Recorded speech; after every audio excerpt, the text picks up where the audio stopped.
MIT does. MIT does. So you'll be recording from here. Yes.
back in, I want to say 2013, to really look at innovation in the city, to take programs, take ideas, and take it from an idea to actually reality.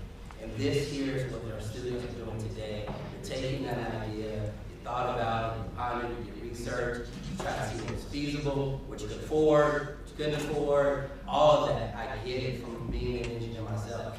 And I just want to say thank you for the work that you're doing. And we look for you to continue to work as we even have programs within the city, our Pathway Center, which was up and going, focusing on IT, focusing on a lot of digital creativity. Then COVID hit.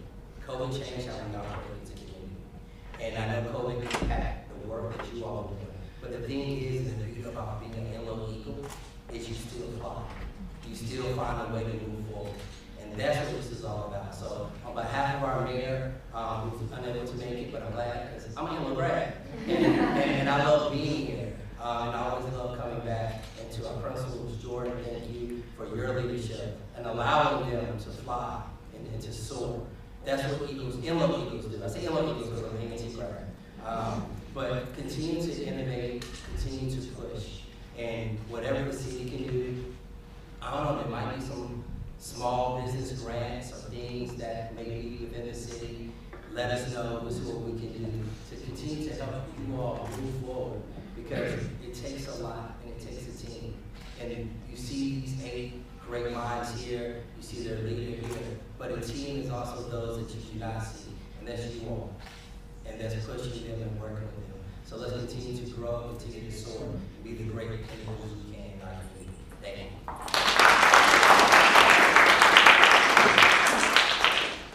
Thank you so much, Mayor Pro Tem Branch. At this time, I want to invite our next speaker, Councilwoman Jones. Give it up.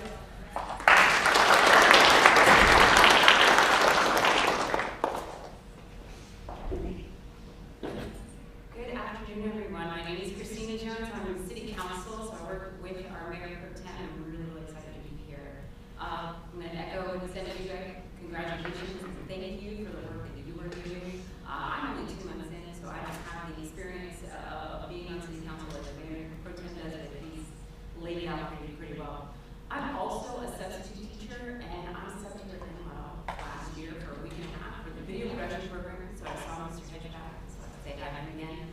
But I echo the feeling of being in this community, because even spending a week and a half here, I just want to come back. I ended up doing kindergarten after that, and wish that I could come back to high school. So just know it's appreciated. Love everything that you guys have created here at the school.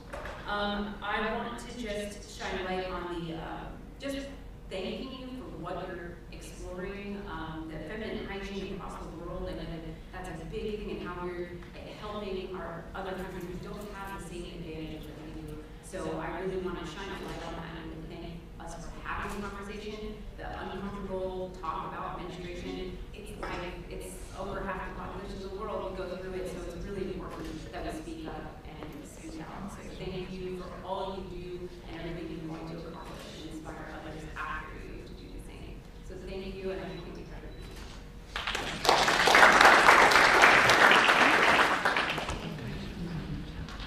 Okay, it's about that time. Are you ready? Are you ready to see what our students are doing here at Enloe? I can hear you. Yes. You want to know something? I want to thank you in advance for saying what can you do to help us? That's coming. All right, team, you ready? Let's give them a hand. Hello, everyone. Welcome to our mid-grant technical review. Thank you all for being here today. We are so excited to have this platform to share our invention with you.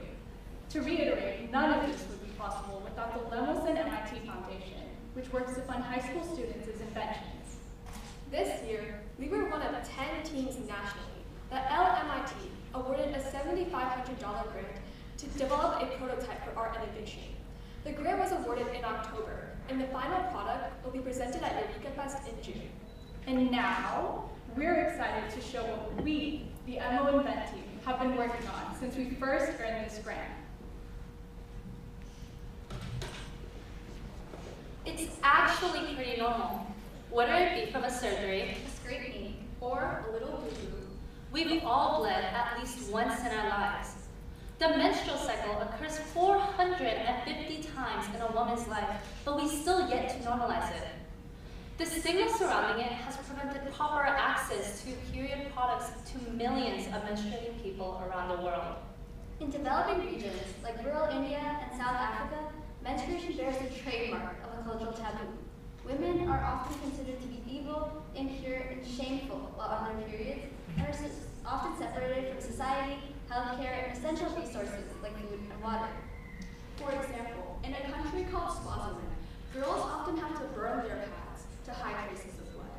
In Nepal, menstruating people are isolated and separated into menstruation huts, such as this one right here.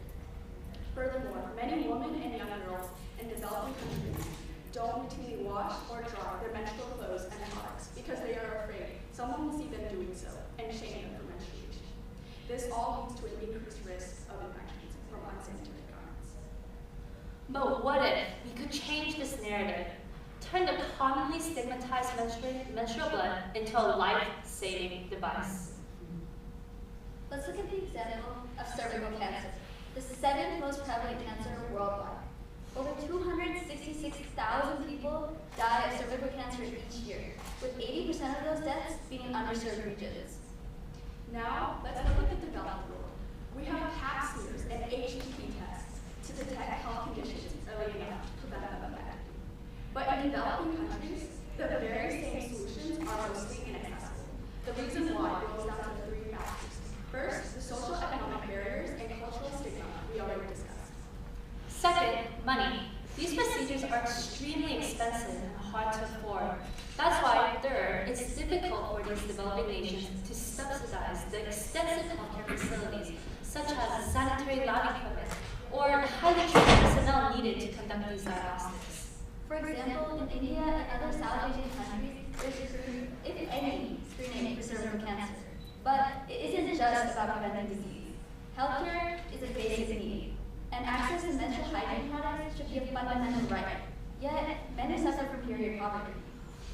On any given day of a year, 300 billion people are menstruating, and a total of over 500 million women lack access to menstrual products. If people do not have access to safe and effective menstrual products, they may resort to very, very dangerous alternatives. At a high level, period poverty and menstrual stigma has worsened access to reproductive health care for millions around the world. With the ever-growing number of cervical cancer deaths, underserved communities need a cost-effective, user-friendly, and culturally sensitive solution to screen for diagnostics.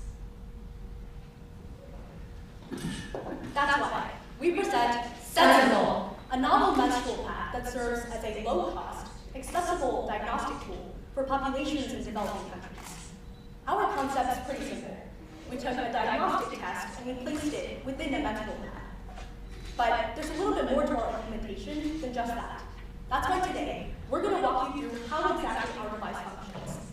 Let's follow the testing process through the example of HPV blood, also known as another precursor for cervical cancer. Once the individual's menstrual blood hits the surface of the collection pad, it will be whipped or pulled through small nanotubes. These nanotubes are important because they hold a buffer or a purifying substance that's going to remove all the extraneous substances from the menses sample. This is important for 2 reasons. First, it improves the accuracy of the diagnostic test. Second, it facilitates the flow of menses throughout the diagnostic strip. Once the blood's been cleaned, the remaining viral antigens, or biomarkers that help us identify whether or not a person has the health condition, will flow through the remaining part of the strip. From here on out, the strip essentially works like a basic pregnancy test or at-home COVID test. If the person is positive for the health condition, in this case HPV, you'll see a color change in the form of 2 lines. If they don't have a disorder, no color change will occur. Keep in mind, this whole process is happening when the user is wearing a pad. That's why most of the testing strip is covered by a transparent polymer. This polymer is blood phobic, so that if any blood was in this area, it would simply slide off the polymer and not stain it. This way, the color change underneath, if any, is visible to the user.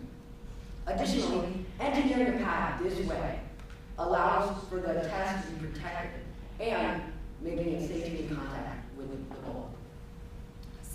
You might be thinking, why use menstrual blood at all? In the developed world, the main two ways to screen for cervical diseases are either by the drawing of blood or pap smears, which are both invasive methods. This can cause some problems in underdeveloped nations. Either it can invoke a fear of needles or being drawn, having your blood drawn, or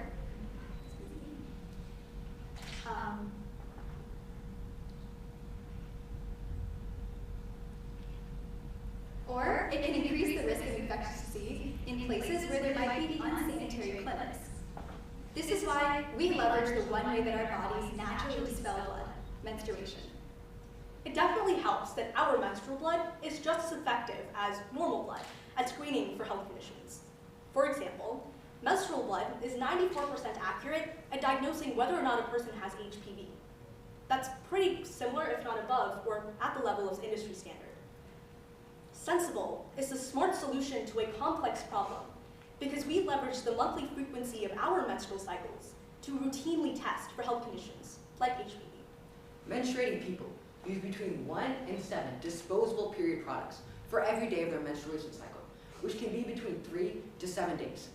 Our product is reusable, which significantly decreases the accumulation of period product waste, which you've seen before. To accommodate for weaker disposal systems in underdeveloped nations, our pad is entirely biodegradable, with each layer being made of a textile that is environmentally conscious and free of chemicals that might hinder its sustainability. This also means that we're adopting natural and more safe methods for antimicrobial protection to further decrease the risk of infectious disease for menstruating users.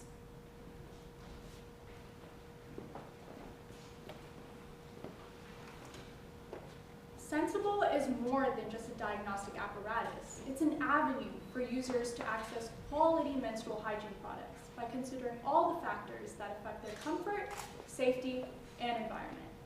Our goals before Eureka Fest with regards to creating the product are exploring the different textiles that we'd like to implement in the layers of our pad. As of now, we've identified desired characteristics and potential textiles that we'd like to incorporate.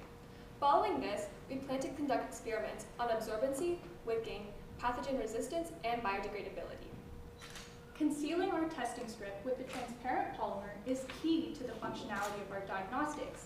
We'll validate our research by testing the transparency, durability, degradability, and hemophobic capacity, as well as consider all other factors that will strengthen the quality of the material. Lastly, we need to ensure that our diagnostic will work. Mimicking real-life situations, we plan to test the ability of menses or menstrual blood to be analyzed in the diagnostic. We plan to demonstrate this mechanism at Eureka Fest in June.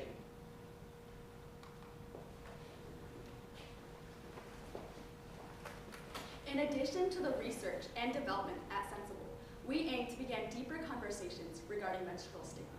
We hope that by spreading awareness and promoting cultural sensitivity, we allow more people to feel safe discussing their reproductive and menstrual health, thereby breaking down the barriers of the taboo. From here on out, we plan to partner with nonprofits and NGOs that share a similar mission as us. Our goal is to synergize with these organizations, to have more conversations with these affected populations, learn what we can do to help them. At the end of the day, our ultimate goal is to put Sensible in the hands of every single menstruating person who currently doesn't have access to diagnostics. Our goal isn't just to have a successful innovation, it's to advocate for the menstrual health of millions across the world. That's why Sensible operates at the pinnacle of 3 pros. We hope to provide an effective solution for the under-resourced, Protect menstruating people from reproductive health concerns, and allow them to prosper with increased access to menstrual resources. We would like to thank Lemelson-MIT for this amazing opportunity. Within this, we'd like to thank Dr. Lee Esterbucks, the amazing invention education officer at LMIT, who has helped us tremendously throughout this journey. We are so grateful to have a platform like Eureka Fest that allows us to create something meaningful and share our passions with our community.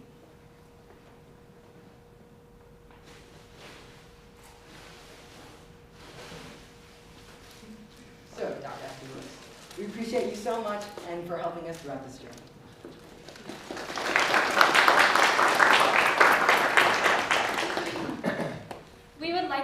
Shirley Fung, our patent agent who's helped us file our provisional patent, which was filed today, actually. And it has been such a blast to work with her, and especially because our students, a team of students under 18, are now patent pending inventors. Thank you so much, Shirley.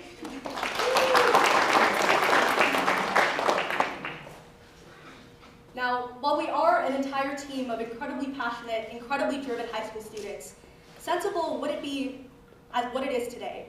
Obviously, it's been a huge undertaking, and without the support of industry and professional experts like Dr. Mathur, Dr. Sokolowski, and Dr. Kumari, who've been incredibly crucial throughout the entire research and development process and helping us develop Sensible. What you see here today couldn't have been possible without their assistance. So we're incredibly grateful for you. Thank you. And of course, we couldn't even seek out this endeavor if it wasn't for the support at Enloe. So thank you to Principal Dr. Jordan, Mrs. Ledford, and Mr. Jackson for supporting us in this opportunity.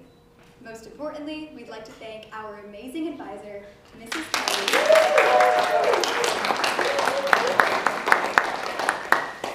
Even through all of the ups and downs of this year, you have put in so much time and effort into making Sensible a reality. We appreciate you so much, so thank you, Ms. Kelly. We are so excited for the opportunity to bring Sensible to Eureka Fest. Sensible is a vehicle of progress. It's a life-saving device that puts us one step closer to destigmatizing menstruation and changing the lives of millions for the better. It just makes sense. Thank you.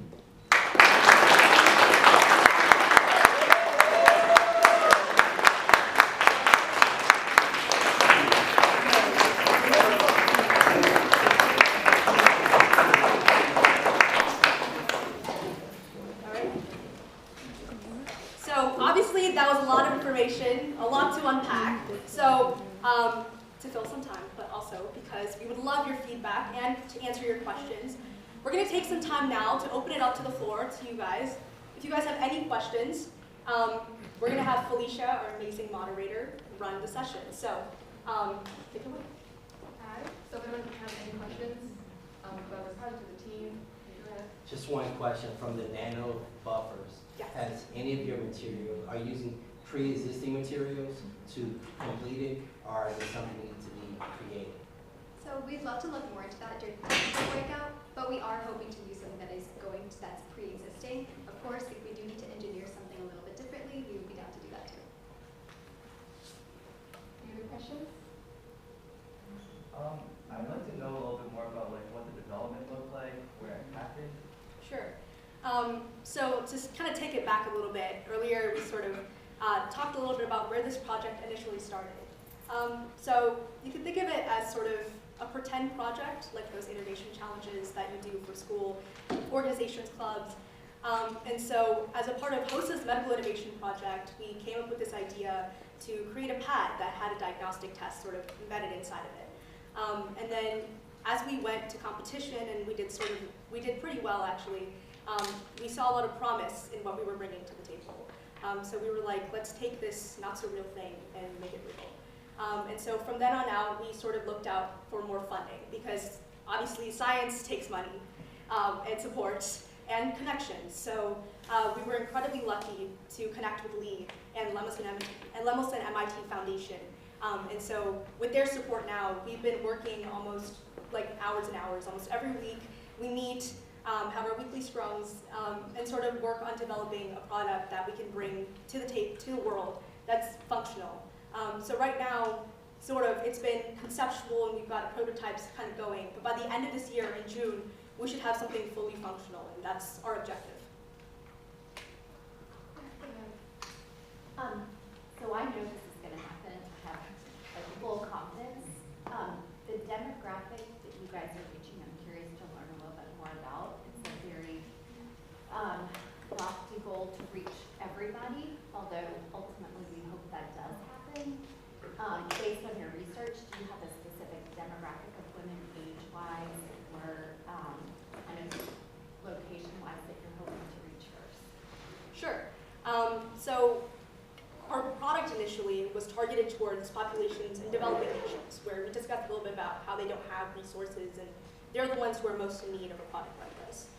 In terms of thinking about women what age need a product like this, unfortunately in regions like that, where there is a lot of stigma, a lot of abuse, a lot of discrimination, viruses like HPV, which are sexually transmitted, or any sort of diseases that originate from the cervical area, are very, very common in women of all ages, especially from the start of when you start to menstruate. So our demographic really is anyone that we can sort of cover, but mostly females and any sort of menstruating people. We did discuss earlier, if you saw the disclaimer, people who menstruate are not just individuals who are females, and there's a larger demographic that needs to be covered. So we're hoping to take the next few months to sort of plan out a very extensive strategy on how we're going to bring this, hopefully one day, to market. So I have a comment. First of all, I'm a parent of an Enloe graduate of 2002, and I can see you guys are just amazing. I'm just looking at these bright eyes, and I'm just really, really emotional.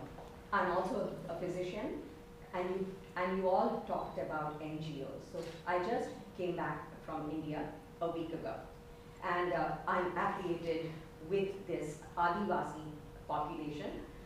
They basically come from, so the social structure is really different. So the social structure of marriage is not there. So in their lifetime, one woman may have 8 husbands.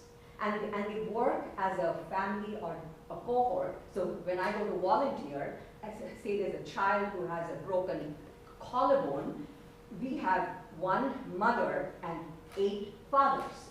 So it works. So these are the original inhabitants of the forest of India. What I saw, and I really came to the point that I actually had to stop volunteering, was my heart was broken when I saw a 32-year-old woman who had stage 4 cervical cancer. She had 2 children who were under the age of 5. And socially, like you all mentioned, we were not allowed to discuss the diagnosis with this woman. She wasn't given an opportunity to write to her children when they grew up that she loved them, you know. And so cervical cancer is definitely something that can be cured and treated if it is picked up really early. So I'm grateful, being a physician, for all you young scientists to have thought about something like this, which, like you said, if you all need any contacts with NGOs, with the circular NGO that I work with in India, I will be more than happy to, you know, as your project progresses. My only question was, Anisha, you said that the sensor can be reused? No, so the pad itself is reusable, but the diagnostic strip isn't. Okay. The idea is the diagnostics are most effective on the first day of your menstrual cycle. Okay. So users would wear the pad, menstruate, be diagnosed or look at their results, Right. but be able to reuse that pad for the duration of their menstrual cycle because of period poverty, so that they at least have access to that product. Yeah. Okay. And to sort of expand on that, this is just phase A, phase 1 of our entire project. But phase 2 is to look into a more reusable, like something for the longevity of that pad, to be the entirety of it to be reused. That's what phase 2 is about. And so there's science out there right now that shows development of products like that. And so we definitely want to be involved in sort of further developing that aspect of our product, but we're taking it step by step. I mean, it's just great. So once you guys have your sensors ready and you need a population to, you know, to use it on, you can come to this auntie. You know? I'll make sure that it happens. Thank you.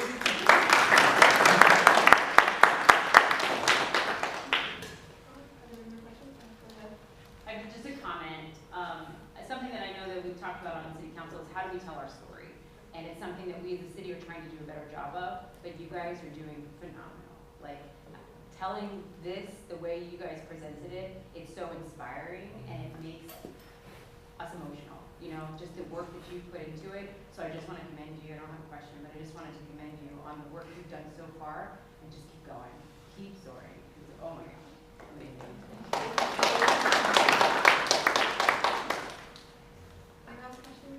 One question. It's kind of technical. Do you know the cost to produce one pad? So again, like we haven't fully developed an entire prototype. Right. But obviously at the moment, when we've done some initial research, we were looking at about maybe $40 a pad to develop it.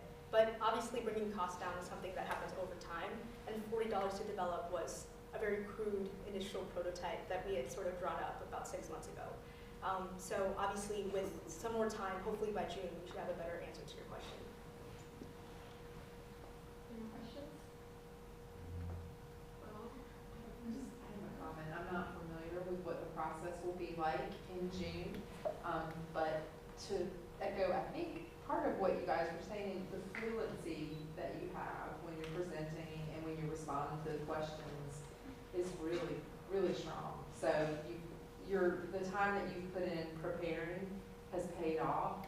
I mean, it doesn't sound memorized. It sounds from the heart. So I think that helps connect with people's heart, and you've done a great job. So the presentation was very solid. You presented better than I'm presenting now. So well done. Good job.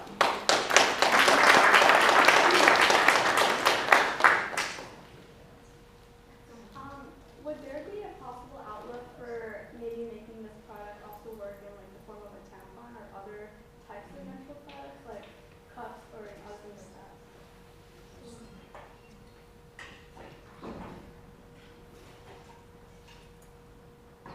So I think the idea for choosing a pad over other types of menstrual products was because tampons and cups are invasive. You essentially are, putting them into your vaginal canal. This can cause a problem, especially in places where, the sanitation might be a little bit lower, and then also with tampons, you might be increased the risk of toxic shock syndrome, especially if the products aren't being cleaned properly. But maybe in the future, for more developed populations, that's something we could look into.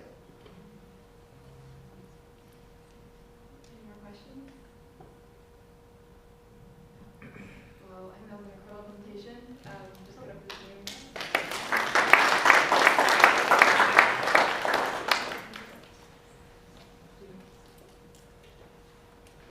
As we finish the main presentation, we're going to proceed to the more specifics of our project by splitting off into 4 breakout rooms: sustainability, technical, finance, and communications.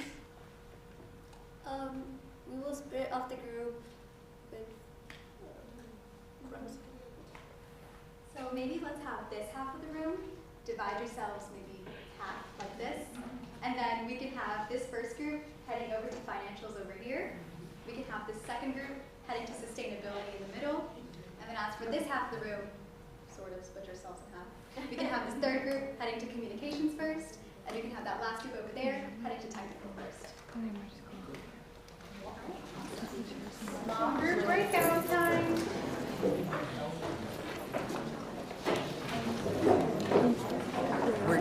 We're gonna have people around here. Yeah, I'm gonna go this way first. Right here, I think. This is communications. Communications, yeah. How are you? Good, how are you? Made it back, huh?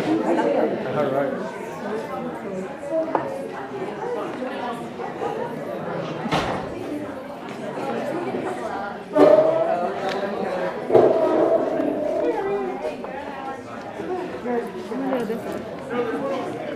This is the station right here. Is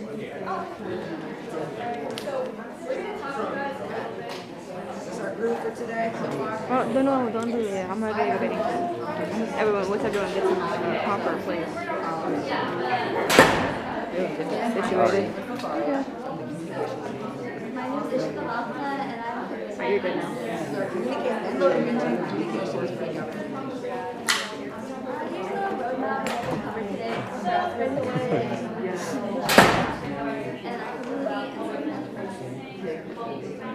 Here's how we've been working to promote our invention and raise awareness for our cause.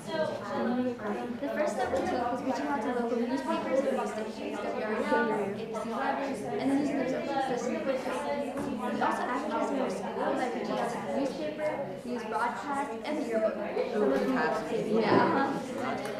Also, the Wake County Public School System sent out a press release on Facebook, which reached a larger audience of students, parents, and staff in Wake County. Additionally, we reached out to different nonprofit organizations that might see here that have the same visions as us, so we can raise awareness. When spreading the word, we want to acknowledge that even bringing an issue up, using words and ideas to combat menstrual stigma in different cultures can be a step forward in the right direction. We've handed out these books today, symbolizing cervical cancer, because even talking about the issue can have an impact. So if you guys haven't gotten one and you want to get an extra one, there's a box here, you can grab one. We'd appreciate it if you could wear it in support and in honor of cervical cancer awareness.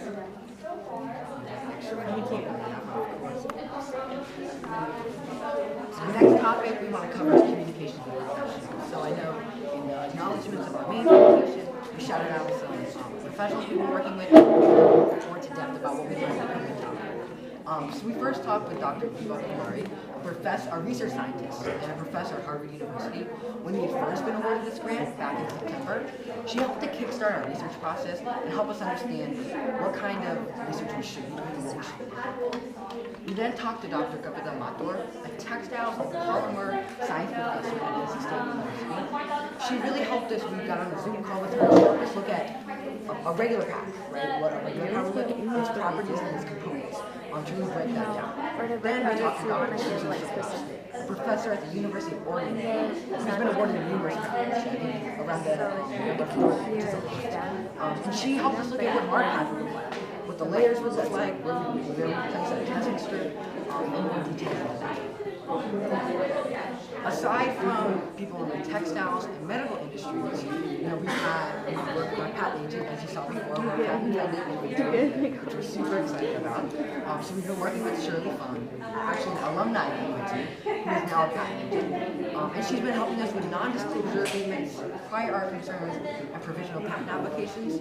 So when we talk about NDAs, or non-disclosure agreements, that's basically saying that our ideal would be protected and no one will talk about it outside of our Zoom calls. So we sent those to people we had worked with, like the professionals I named before, and she helped us create backdated NDAs to people we had talked with before we got our grant. She then looked into prior art concerns or existing inventions to make sure that when we filed for our provisional patent, we were completely in the clear and we were able to do it. Finally, she helped us do our provisional patent application, which we're so excited about. Like Esther said, we filed this morning, and so she's helped us do our patent pending. Or do you have any we had the opportunity to meet with Representative Julie Von Haven. We spoke with her and really resonated with her drive to promote menstrual equity. Representative Von Haven has put forward House Bill 127, menstrual equity for all. This bill exempts taxes on most menstrual hygiene products and sets up a fund for schools to purchase products for their students. We appreciate her and recognize her for promoting the word in our community. Dr. Arlene Simon is a biomedical engineer who has focused her work on featuring women in STEM and young inventors. She's created training cards which show women in STEM and is now working to develop a similar project about young inventors who have been awarded patents before or around the age of 18. Our invention is thrilled to be featured in this project and inspiring young inventors everywhere. We are so excited to bring the crucial representation as people of color, especially women. Yeah, so she has little trading decks of cards of young women inventors, and she's making a new deck which includes all genders, male, non-binary, female, and we're excited. We're going to be featured in that, so we're really excited about that. Internet presence. So due to the ever-growing presence of social media and the internet, we do want to utilize that to our benefit, to get the word out there. So throughout our journey, we've documented our progress and shared it with our supporters online, through social media, and blog posts. We use Instagram to publicize our team and raise awareness and menstrual stigma, and we use our LMIT blog post, written by Ishita, featured on the LMIT website, to talk about what we've been doing these past months and begin a support group. So are you having a separate website or you're putting it in the MIT blog itself? So we're actually creating a website right now, but right now we haven't. So we've been working together as a team to ensure proper communication between all team members. We write meeting minutes at every meeting. We also assign tasks on Notion, which is shown here. Additionally, like for the mid-grant plan review, we split off into two teams, product development and planning team. So the planning team is more focused on how the event would work. The testing and technical aspects of the plan. While everyone worked on both sides, they were more responsible for their respective subjects. Keep in mind, we'll get to questions later. You guys are going to So goals the next step. So as we wrap up MGTR, which is a crazy we've been working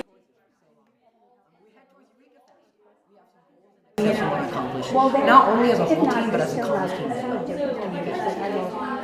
So we first want to work with professionals to determine the choice of fabrics. So I know we had talked about working with the 3 past professionals, but we want to get more opinions and more professionals to talk to, and really determine choice of fabrics when it comes to layers, having it be reusable, biodegradable, and figure out where we're going to place our testing sheet. Up until now, we've really been using, I don't want to say hypothetical, but we've been planning what it would look like instead of figuring out where each thing would go.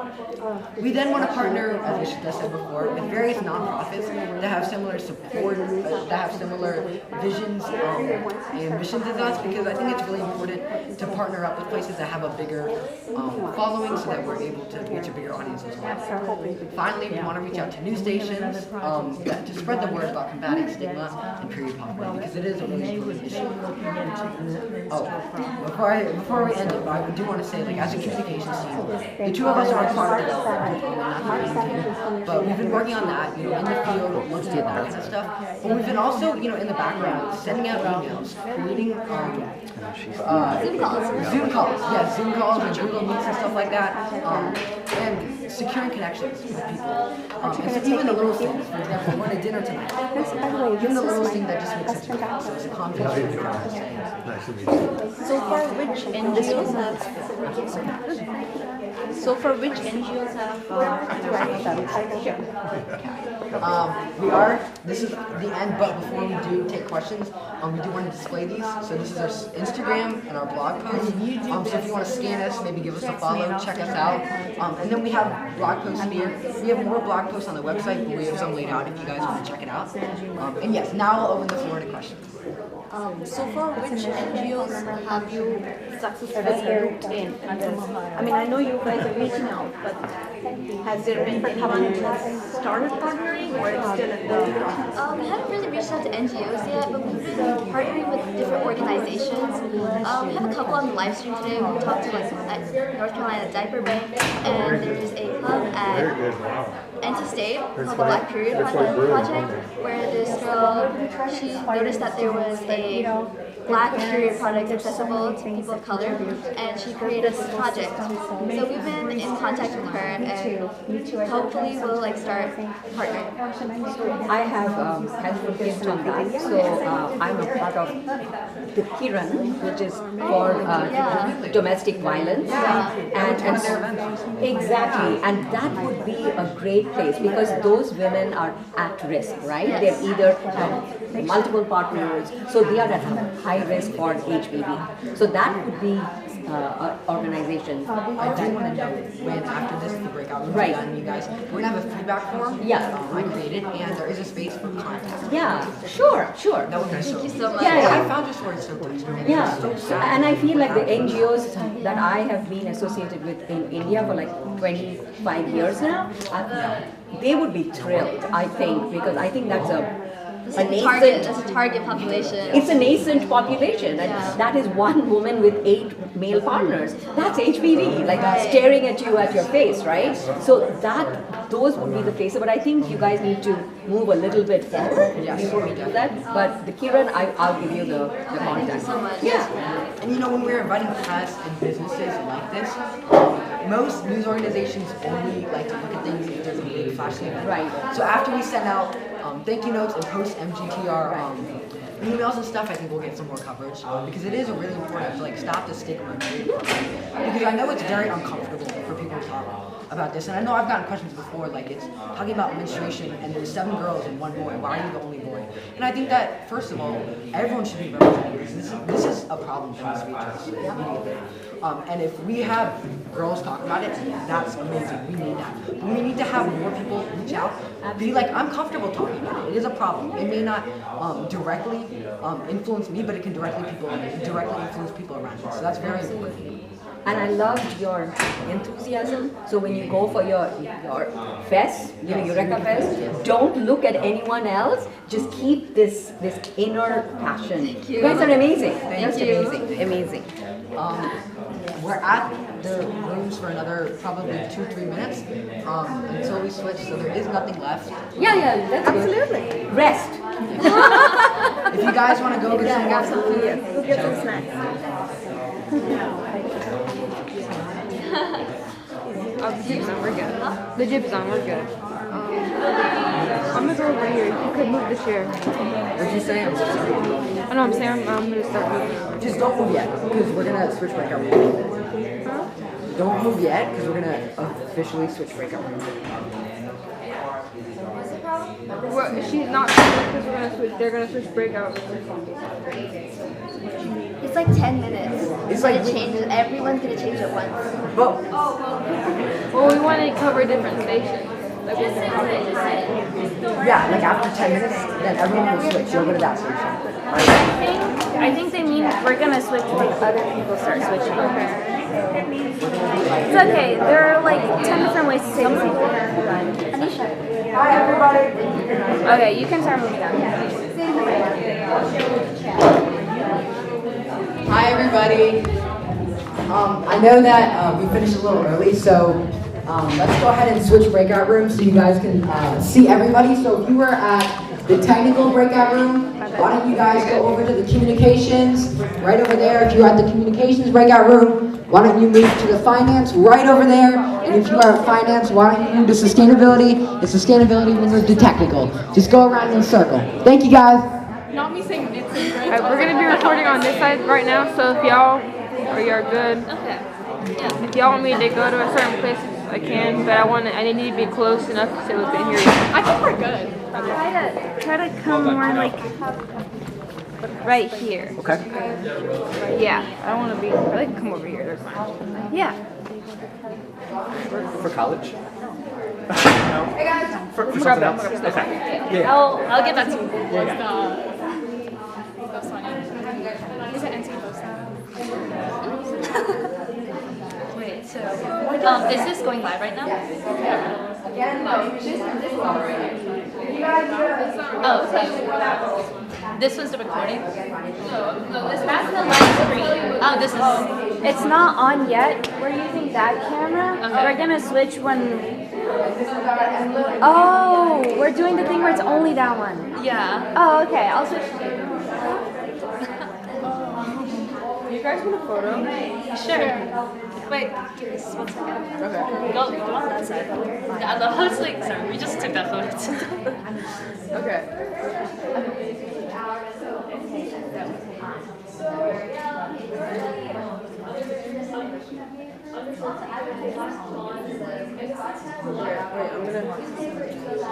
This one.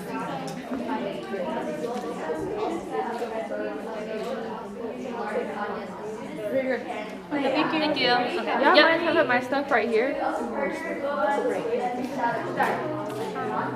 Hi guys, this is the financial breakout. My name is Esther.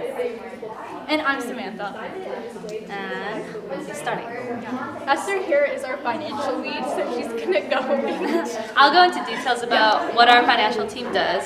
So in our financial team, we upload receipts that we bought onto a site to manage our purchases accordingly, such as like purchases from Walmart or purchases for textiles, and even our business cards right here. We also put it in a graph so that we may track our spending report and how much we spent, how much we need to spend, and we also have our separate Google document full of all our expenses. So going into our presentation, we will be going over the current outlook, our future outlook, fundraising platforms, and any questions at the end. To get started at what we're working with, we have $7,500, which has been provided by the Lemelson-MIT InvenTeam program. So $3,000 goes to our education fellow, which is the lovely Miss Kelly, who's also our advisor. And then we have $4,500 that we actually get to work with. So this is further broken down. There's quite a few things, but $100 went towards the preparation for this event. We also have $100 for promotional purposes, $200 for team building, $200 for the sustainability certification. You'll be able to hear a little bit more about sustainability in the sustainability breakout. And we also have some research components where a lot of the money is going to end up going to, such as research papers, research for the textiles, and really, since research is our main focus, a lot of money is going there. So our current outlook, yes, I know, our current spending of $749.76 is not as much as you think compared to the $4,500 we get to work with, but we still have got a lot done. This includes filing our provisional patent with Shirley Fung, our amazing patent agent. I hope you're Who's hopefully watching. Yeah. Who's hopefully watching. This was filed in our time today, not Tuesday, I'm sorry, February 15, 2023. Another portion of our money went into material testing. This was to purchase and conduct research on our current market products available, and this was also to see the sustainability, biodegradability, absorbency, transparency, and durability of products that we intend to use. This is going to be got into detail in the technical portion when you move on to that portion. And then our final section, the sustainability training, we have all bought a 60-minute online certification test for a sustainability grade, which will be gone over in our sustainability breakout. Here's our future outlook. As you can see, there's a lot of progress to be made, but we're going to get there.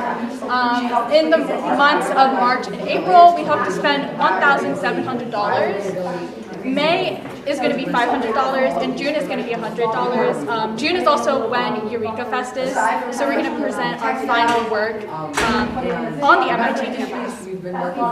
Our future outlook is broken down into 3 main components, which include purchasing fabrics, method of sealing, and research papers. When it comes to purchasing fabrics, this is the main component. So we've been experimenting with different textiles, which includes cotton, bamboo-like fibers, as well as polyurethane. And when it comes to this, purchasing fabrics, we're still constantly exploring. So this list is, likely going to increase. When it comes to method of sealing, we've been looking into a sewing machine or a heat press. It's likely going to be either or. But once again, all of this money has to be worked with. So we're going to experiment with what we can and what we have access to. So our main platform, which we'll use to fundraise, is GoFundMe. I know, our goal of $5,000 does seem like a lot, but there is a reason behind this amount of money. So the LMIT program provides for 6 people to go to the campus and their food and dorms. But we have 8 people on our team, 9 including Miss Kelly, but just the students, So each student needs $500. to be able to have a dorm and have food. So, Not including flights. Yeah, not including flights. That's crazy. And then, so to relieve the financial burden off of these 2 members, we need $1,000 to cover their costs to go to 19. And then $3,500 will be going to travel fees. This is because each flight ticket costs around $360. We've been looking for a few months at this point, and that is our current low. And because 9 people have to go there, we need at least $3,500 to provide for the flight costs. Yeah, to cover costs for travel to Fest and other associated costs. So this is our GoFundMe QR code if you guys are interested. If you guys have any questions for us, you can feel free to email us at sensibleLMIT@gmail.com. Can you go back to the QR code for a second? Yeah. This is the QR code. Everyone using technology, internet, social media, we've been wanting to utilize that code. There we go. Nice. So Okay. throughout our journey, we've documented our progress. Alright, that's good. I'm gonna switch it over to our social media and our blog post on the LMIT website. Okay, we're good? That went really well, actually. Yeah, no one was here. That was great. Yeah. I think they'll do another I think we have some fun. again. Yeah. So I think we ended a little early. So yeah, I'm gonna go to this station next. And that last one. Is that the last one over there? So 1, 2, 3, 4. There should be 4 teams. So are we the first? Yeah, that's the last we one. did that one. And this one, that one, and this one, and then we're done. Shaylin will be actually directing you guys, I think, later. So you might not be going there. I think. The 4th section are there. I'm not really sure where you're gonna be going, but I guess you can kind of move around. I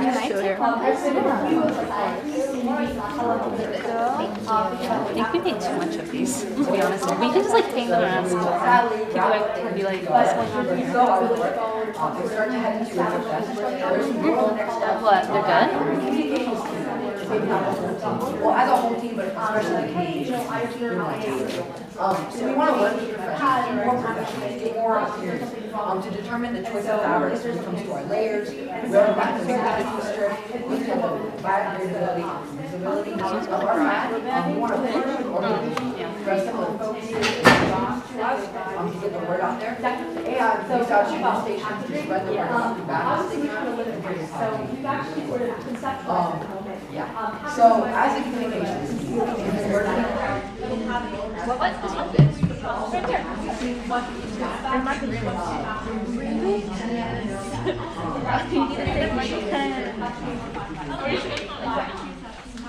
thank you so much. Before we get into questions, I do want to say this is our Instagram right here. This is our blog post if you guys want to go through the call. Check out our blog post. Snacks right here. Right here. This is my section. File, your file. My file. Look at my water.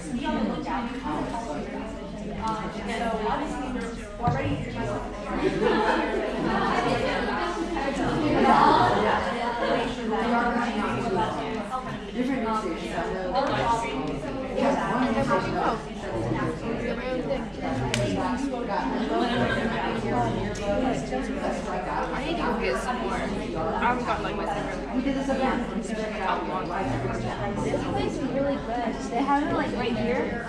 This is her information.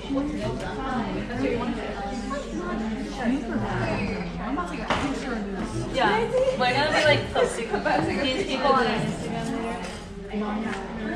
Any of you guys, any of you volunteers from our city?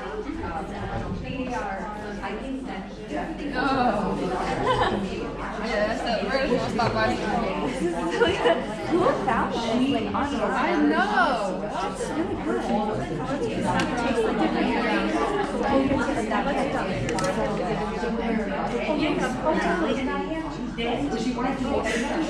I could not actually, yeah. that'd be so good. This is coconut, and this one's salted caramel. I think so. We're not really sure what to take. Thank you so much. Do you like this one? She's so sweet. Raspberry. I already grabbed one. Oh, thank you. These are milk chocolate. These are white chocolate. Thank you so much. Thank you so much. Thanks for letting us come. Well, thank you for being here. That's what I'm Okay, they're gonna switch soon, and then we can. So we're gonna go to this one, and then she's gonna go to like a interview or something. Interview. And you guys are not like a Q&A or just watching. No. We got it launched, and then after we will do the other station that she said. I think it would be good. Three times?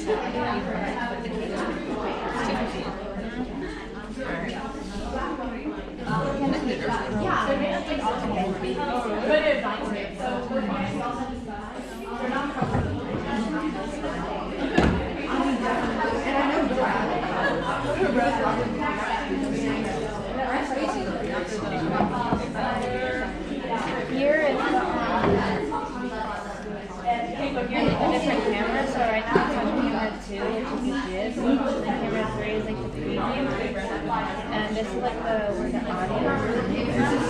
So right now I couldn't see it coming from the jib. So it's not like only focus right there, so it's more like an ambient sound. Well, yeah, I'm moving those two lines. I just think it's gonna come stable.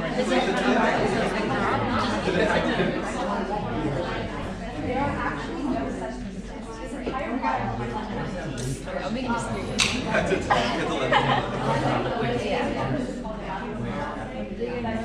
Let me get it.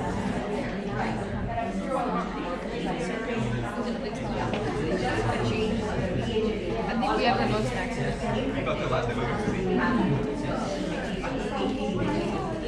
That would be a lot.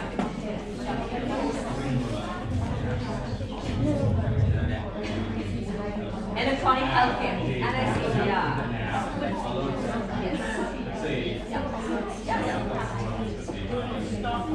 Get away from the phone. I want to know, like, I want to stop by.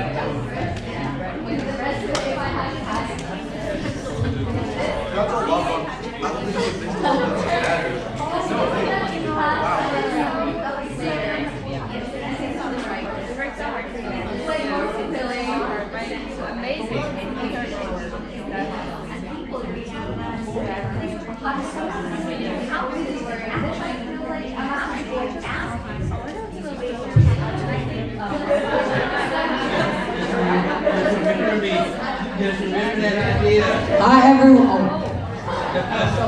Hi everyone. I'm glad to see lots of participation at the different breakout rooms. There'll be definitely time to come back and chat with the people. But if we can do, we have 2 more rotations, almost there. So if everyone could rotate, even if you guys haven't been following the rotation, you can just go to a place you haven't gone. Sorry if I'm a little scared. That was really loud. Thank you guys. I'm glad to see y'all enjoying it.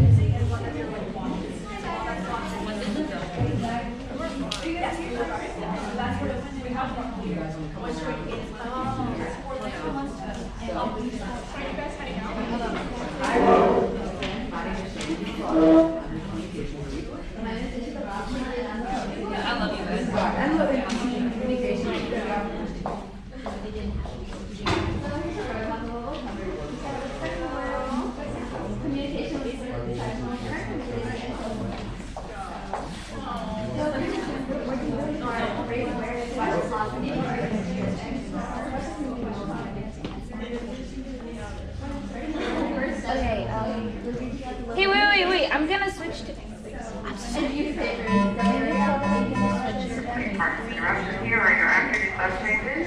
Route 31, again, after driving, the same way, overweight home. Route 44, route 31, route 46, route 5, route 3, route 6. So my job really entails on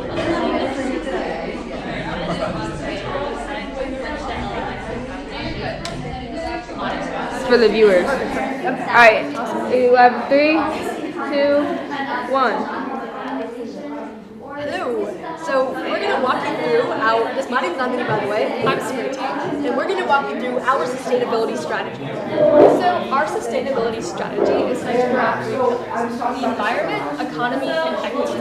And throughout the presentation, we're going to walk you through all these pieces. And so this is, again, a quick reminder of exactly what our pad looks like. So you can see all the layers here, the transparent, the diagnostic mechanism, and then this is what we call a product life cycle, which essentially details from start to finish, from conception to manufacturing, design, all the way to use, and then all the way up to disposal. How the entire product is going to be used end to end, and how we're going to make it come full circle and make it incredibly useful and effective for our users. So the first pillar that we're going to talk about is the environment. So there's a current waste problem in most developing countries. Because they lack funds, there aren't many proper disposal systems. So as a result, garbage is rarely collected and trash is simply burned, resulting in these toxic chemicals being disposed of waste. And because of that, there are around 1 million annual deaths. Most of this trash is usually dumped in piles near residential neighborhoods. In contrast, Sensible is a reusable product, and we try to minimize the waste.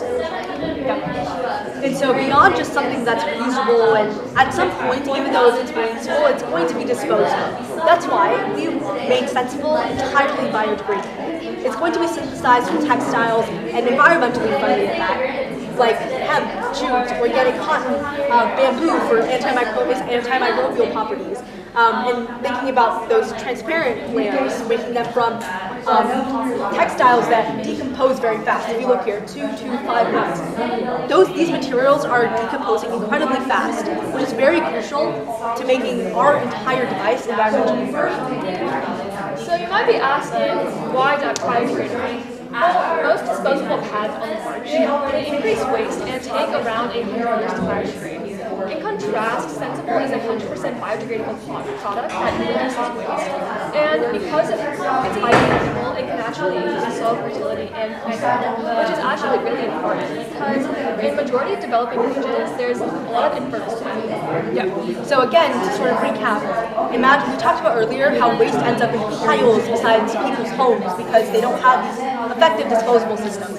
So the idea is we take something that they might just throw away, and instead, even if it is disposed of, it's being put back into the soil that these families are in charge of cultivating on. So that's helping the family entirely, not just the people that are being affected by benefiting from the pad's use and health condition and diagnostic indicators.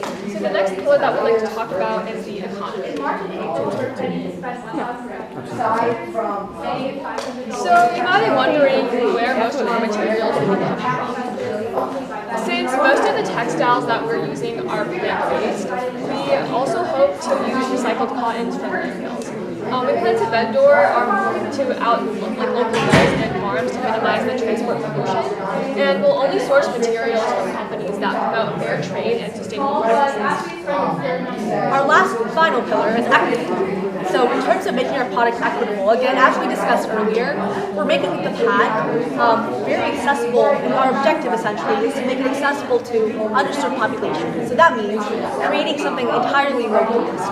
And we did that by primarily eliminating any sort of electrical components because those components are very, very expensive. Our product runs entirely on biological, chemical, and physics-based concepts, like the lateral flow assay mechanism that's embedded into our diagnostics. Additionally, the way that our pad is different from anything else on the market is that it's all in-house. It's completely a one-stop shop product. So that's primarily because 80% of underserved populations have incredibly low healthcare literacy rates, which basically means that it's going to take a fair amount of education, and the process itself is going to be difficult in order to educate and convey how these users should use very complicated products. That's why we made the product a one-stop shop, because they won't have to go through multiple steps. All they do is wear the pad as they normally do. And the only thing different that happens now is that because there's a test embedded inside, a color change might occur that indicates whether or not they have certain conditions. So you might be wondering how is Sensible different from other pads on the market. Well, as you can see here, Sensible exhibits main characteristics such as it's flexible, biodegradable, contributes to soil of fertility. It's cost effective and it's easy to access diagnostic information, whereas most of these products don't.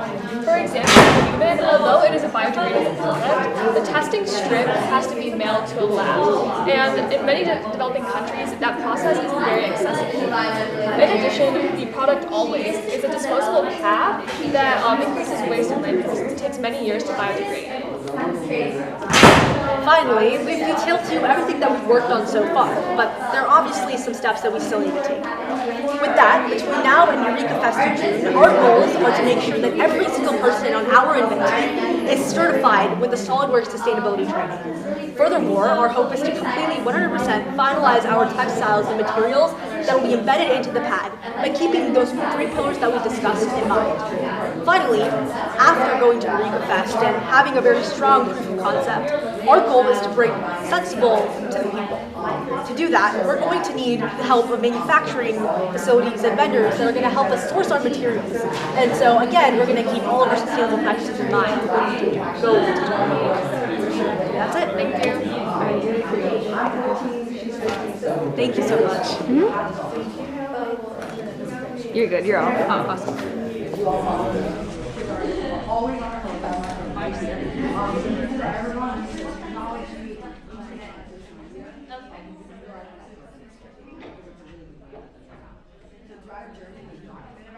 Would it be fine if actually the team went and maybe did that presentation and added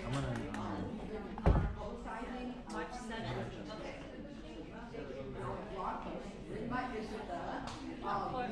We'll try at least.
your pet, but wait, maybe it's not. Wait, So, Natalie, maybe I want to talk to you really quick. Carol is part of the Raleigh Metron Rotary Club, and she would like it if we went to their place on March 7th and presented.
it would be encapsulated by that transactional polymer anyway. So if the buffer does leak, we're ideally hoping that if there's a manufacturer who properly manufactures it, it would contain within that polymer anyway. And obviously, I think you mentioned, but we're not using any chemicals on the textiles itself. But yeah, so the last topic would be user safety. So that's thinking about pathogen resistance because, like I mentioned, if you guys are here, for reusable menstrual products, the risk increases for infection because users may not have access to sanitary facilities to wash their menstrual products and allow for them to be fully clean, free of contamination. So how many comes in one pack? So ideally, if the menstrual pads are being used for one menstrual cycle and the test is only effective or most accurate on the first day, for a year we'd like to distribute them in a pack of 12 and then you're able to reuse them for as much as you need to because that test is only used once. And so you're saying though, say the menstrual period lasts 5 days. That pad will be usable for the next 5 days. Now, obviously, anything that's usable, anything that's deteriorated. So the most common infections when we're thinking about menstrual products, the reusable menstrual products, are bacterial vaginosis, candidiasis, and UTIs, commonly known as yeast infection. So this occurs because when users are not able to wash their products correctly, or even dry their products correctly, they're allowing an accumulation of moisture, which causes bacterial growth. And that, these all naturally manufactured. It's a matter of speeding up that growth process and creating infection for users, which is why we want to mitigate that problem. However, current solutions for antimicrobial methods are things like silver finishings, which are first toxic. You can't be having a lot of these antimicrobial methods in contact with your vulva because they're based with chemicals or metals. Thinking about these metals, these silver finishings, they're really expensive. So they aren't even accessible or affordable for the users that we're targeting. And then third, we want to think about the longevity of the antimicrobial method. So a really common antimicrobial method is to put it into your laundry detergent. And that way, every single time you wash your clothing is coated with that antimicrobial layer. However, that's not necessarily accessible to everybody. So we need to think of a way to weave in that antimicrobial method into the textile so that it's able to be reused for a long time.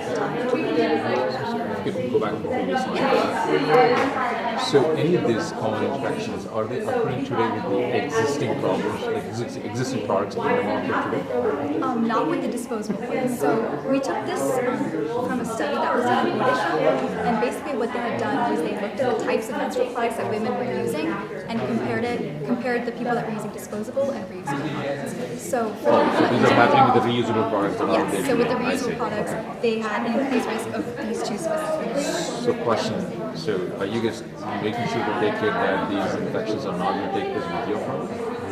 Are you making sure that these infections are not going to take care? Okay. How are you overcoming that? That's what on the next slide. So my reason is, if you already figured out how to overcome it, why in the world existing players who already established their market space, why they are not able to think through it? I'm just curious. So from the study that was done in British, they're reusable.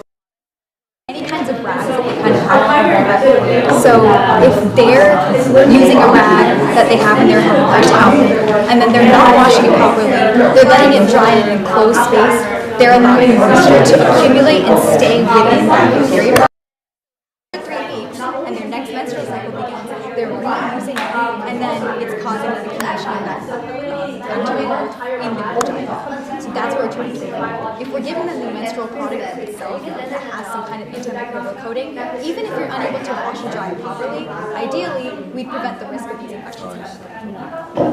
Very good. Yeah. So I'm just curious again. Don't get me wrong. I'm asking the same question again. But so why the existing players are not able to figure that out? So I think that what I'm going to please. Yeah, she said that the study they used was in India, in Orissa, where rags were used. So I don't think that So rags is nothing to do with this is not a homogeneous unconventional. Got it. That comparison. makes sense. Yes. Ideally, we're giving, it's like between what So we should probably go to the ones in America, which are reused. That's my point. I was thinking you were referring to the one that's okay. I'm sorry.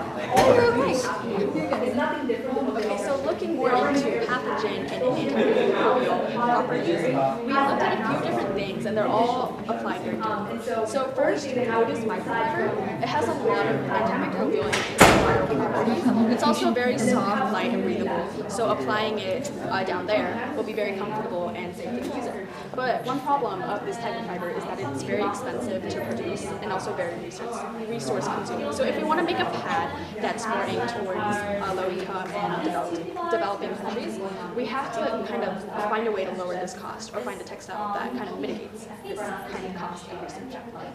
Another thing is neem extract. It's a natural antimicrobial agent, and it's also safe for the skin. So it's found in a lot of skincare products as an oil. So that's how it's proven safe for people to use. But we need to find a way to sustain it after it washes, because when you're putting it on, after that first use, it's going to be gone. So we're thinking of incorporating it into a type of layer where you can apply it and kind of remove it again and again as an antimicrobial agent. We've also been looking into antimicrobial inorganic polymers. So they also have very, very strong antimicrobial effects with a wide range of applications. But unfortunately, most of these applications are used in metals, which can be very unsafe, like Anisha said, and not comfortable for contact. I think of all the four, I think neem, especially coming from India, that's going to fly because of the familiarity of the product. See, you know, the safety comes with being familiar with the name. And that's especially with the even stigma. Absolutely, that will fly. Yeah. And last thing, we're looking at sodium compounds. So it's very durable with antimicrobial, so it'll last longer compared to like the neem extract, right? And it's also biodegradable, and it has hydrophilic, so it will retain moisture. So again, with the pad, we're trying to have you can use it for longer without having to use it. So these are just some of the things we're looking into. We're going to develop and have research. Ideally, we have something maybe chosen by the Fest that we're able to integrate. So, does anyone have any questions for us? We've asked too many questions. I think you need some rest. I know they're coughing. Thank you. Great job. Just so proud. So proud. Proud of you Great guys. job. Yes. Amazing children. No, we don't shake hands. You guys are kids. Really good. So proud of you. We are so close to wrapping up, a little less than 15 minutes left. If everybody wants to take their seats, we're going to do some closing remarks, and then we have a feedback forum. So y'all are almost at the end. Just everyone can take a seat, and we'll go from there. And then afterwards, there's some time to talk and with whoever you need. Yeah. Thank you, guys.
Thank you guys. Struggles with being short.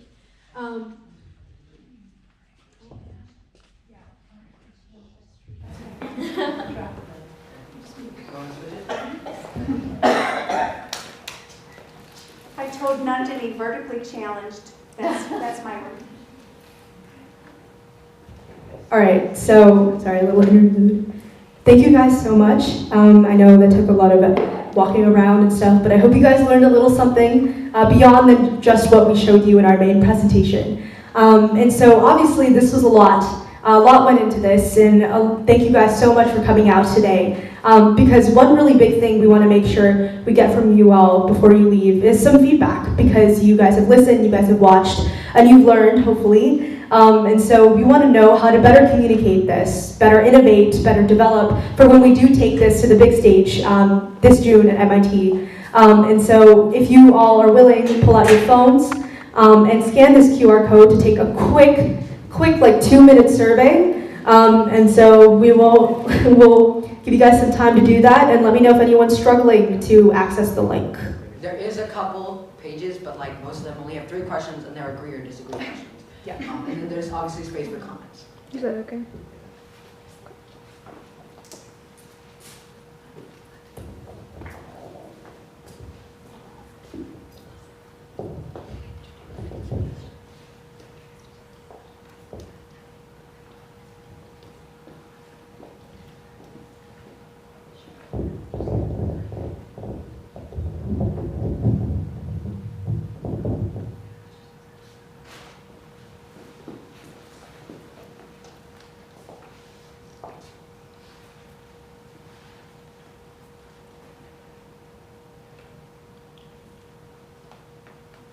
Do we want elevator music?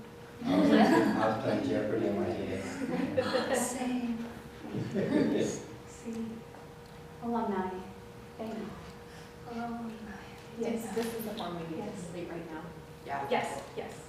Or I mean, at least You can have the also link. save the link and Yeah, then try to do it absolutely. later. Yeah. That's more convenient. Yeah, but if possible, we would love if we could take that this down. Shouldn't take too long. Anyone having difficulties accessing it?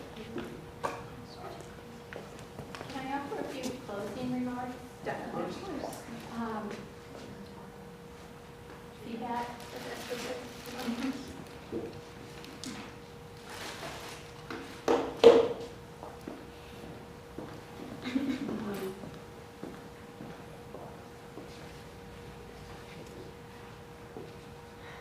I'm so proud of each and every one of you. You have, I've watched you from October to today just blossom. You had confidence coming into the year, but what I saw today went beyond confidence. It went to that extreme amount of teamwork that we value so much. You know, yes, we're about invention, but there's that team at the end of what it is we do. When you go forward in any invention project, science project, engineering project, most likely it's not going to be an individual sport. And you will have to work with teams of varying abilities, with different skills. And what I've seen today, you all are just exceptional. That's not to say you can't be better by MIT. You're just, you're well on your way to great things, not just for yourself, but for the world. Yes. And you are leading from your heart, first and foremost. Our faculty director, Professor Michael Sema, says that inventors are curious, empathetic leaders. And I think that's evident in this InvenTeam. And I just commend you.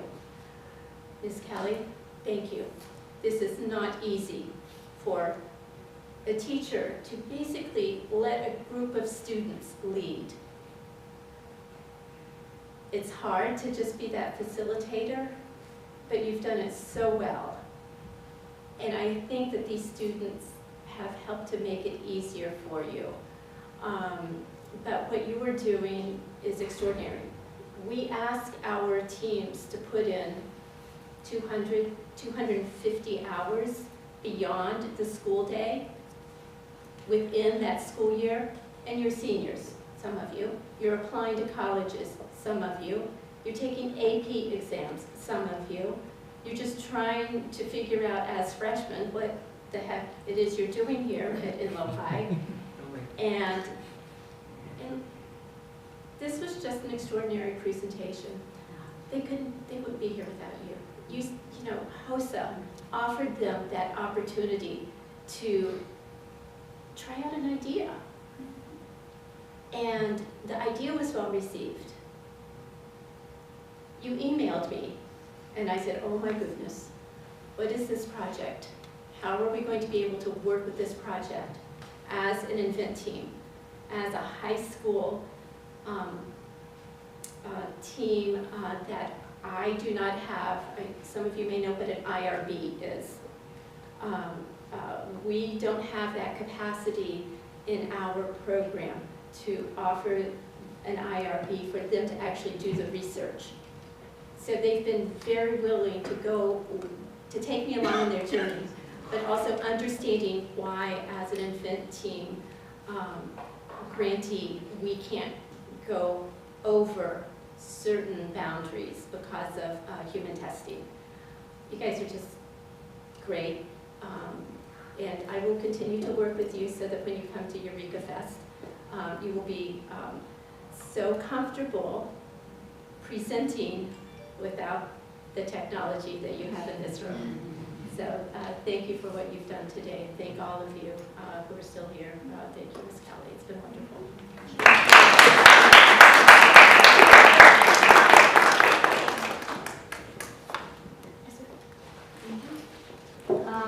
So my name is Esther. If you don't know me, I'm the current financial lead. And okay, so definitely going to MIT this June. We do need help. As I said in my financial presentation over there, we are planning to fundraise $5,000 for our team. This includes membership costs for 2 of our members who won't be sponsored, and flight fees, because why not? It's possible. It's definitely possible for us to do this. So if you could help us or share a GoFundMe link if possible.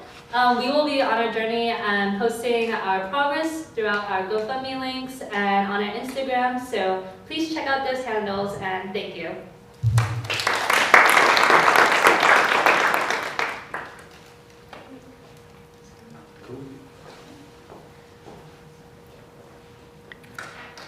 Thank you all for coming and our continued support in this journey.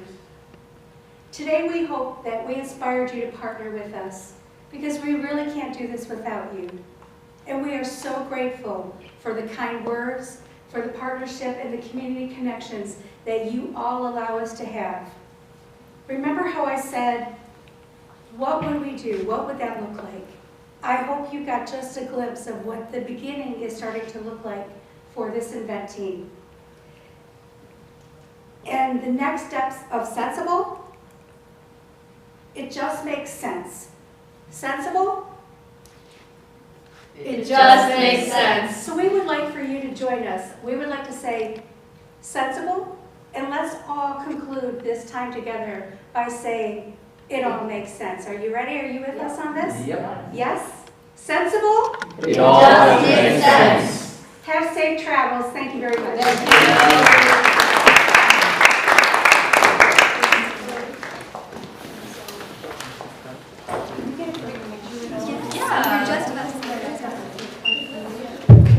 Hi everyone, thank you so much.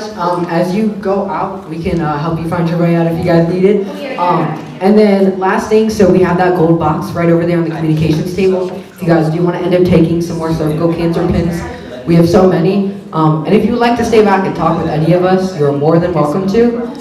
Again, I know we've said this a lot, but thank you so much. Yeah.